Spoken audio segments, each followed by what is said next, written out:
Good afternoon, everybody. It's your boy Carl. So finally, I'm able to talk to you guys about Sublocade personally. I've been waiting to do this for a while because I've been trying to get approved for it. And I finally did, and I'm going to tell you guys how I did it. I'm also going to talk to you guys about what I'm going through as I go through it. I did tape, I will say up front, I did tape a lot of videos for the past 3 months, which I've been on it, talking about my experiences. But unfortunately, I deleted everything. So I'm going to do it based on memory and then moving forward because I'm actually like 3.5 months in at this point. So, yeah, as you may or may not know, I was actually on Suboxone for, let's see, almost 7 years. And I just got to the point where I was thriving on it. I was doing very well. I was on a very low dose. I was only on 2 milligrams twice a day. And I got to the point where I wanted to taper off. Like, I don't want to be dependent on anything anymore. And that was the whole goal for me this whole time of being on Suboxone therapy was I didn't want to be on this. I just wanted to use it as a crutch to get clean and sober, to get my life back together, which I did. I'm in a very good place. I have a good job. My everything's great with my family. My health is great. Working out every day. I'm just really back into my working out and fitness and everything. So I just thought it was the one piece that was still missing. And another thing was I was always scared, like if I ever got into a car accident or whatever, and what's going to happen with like pain medication. If I needed something, is it going to block the pain medicine? Am I going to be in agony because they're going to think they're giving me pain medicine? And, it's not working because I have the Suboxone, because it has naloxone in it, and just all these thoughts. I'm like, you know what? Let's just get off this completely, get my life completely back together. And because I still feel, and I know a lot of people will agree with me, that, being on Suboxone or methadone is not being clean. And to a degree, I believe that, but I also believe in harm reduction because I think it's the lesser of two evils. But anyways, I finally decided that I wanted to do this. And one of the main reasons why is because I saw another influencer and,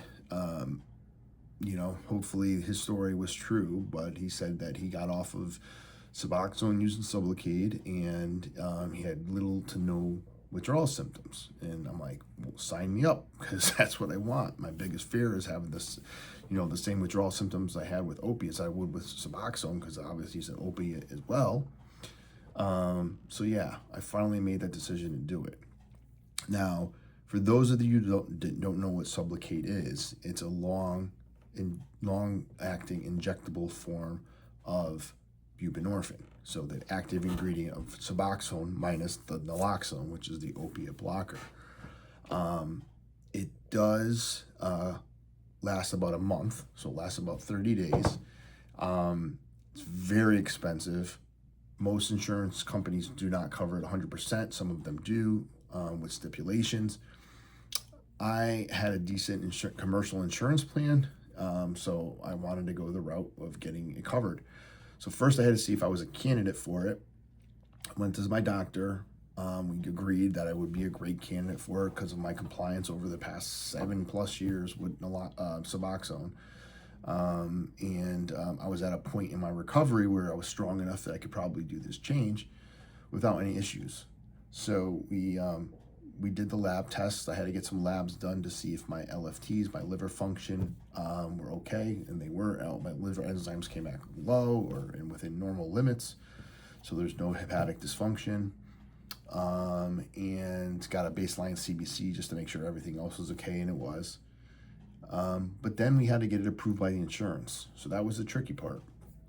So my doctor had to go through a prior authorization process because although my insurance company did cover it, you still have to go through the prior auth process, show why I'm a good candidate for it. So basically show that I've been on Suboxone, been compliant, never had any concerns, and that I was doing well. So that's part of it. So they did finally approve it after a few weeks of that process, but my insurance only pays 80% and I'm responsible for the other 20% co-insurance.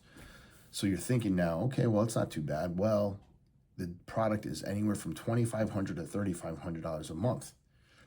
So on the low end, I was going to be responsible for $500 every shot every month, which, you know, to me, it would have been well worth it if I had to pay the $500. But that's not chump change, you know, that's like a car payment, right?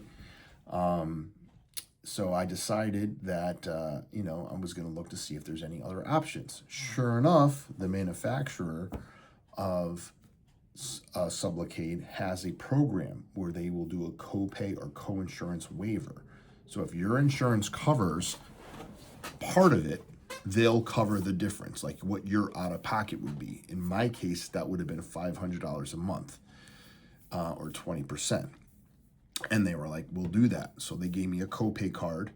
It was real simple to do. You just go online, put in your information, and they send you this copay card. I mean, you still have to get it covered by your insurance, but as long as you do, this copay card is going to cover the difference. And they'll do that for up to 5 shots. My goal was to get off of it in 5 shots, so that worked out perfectly for me. So I brought that card into my doctor's office, and they scheduled me for my first shot, which was going to be like a couple weeks later. And I'll talk a little bit about that in my next video, my first shot. But I will say, please do not get discouraged if your insurance does not cover this. There are other options. There's ways, there's grants, there's public assistance programs. Go to like one of your mat therapy providers that's funded by the state or something like that in the state that you live in. See if they have any options for this, because a lot of times they do. Or go through, like, you know, if you're like I was, you're someone that was in the corrections system, you know, Federal Bureau of Prisons or Connecticut. You know, I'm from Connecticut, which was you know, the Connecticut Department of Prisons or whatever it's called. I don't know. Department of Corrections, I should say. That's what it is. You know, go through them, see if they have any programs for you, because a lot of times your probation officer or parole officer or whatever will be able to have access to some of these programs. They can get you in and be covered. But in my experience, it's been well worth it to do these things, because it saves you a lot of money, a lot of aggravation, and, you know, it makes it difficult sometimes when you have to do these things on your own. So I'll touch base in my next video, video number 2. So Sublocade video number 2, I'm going to talk about my first shot, how that went, and yeah, we'll go from there. So hopefully, you know, I'll remember all the minute details. Like I said, this is now me 3.5, almost 4 months into the Sublocade treatment, and hopefully taper off of. But outside of that, I should be able to remember and tell you guys everything. So stay tuned for video number 2 and check it out. I think you guys will find it very helpful and hopeful and motivational. May make you think about doing something like this yourself. All right, take care, everybody. See you at the next video.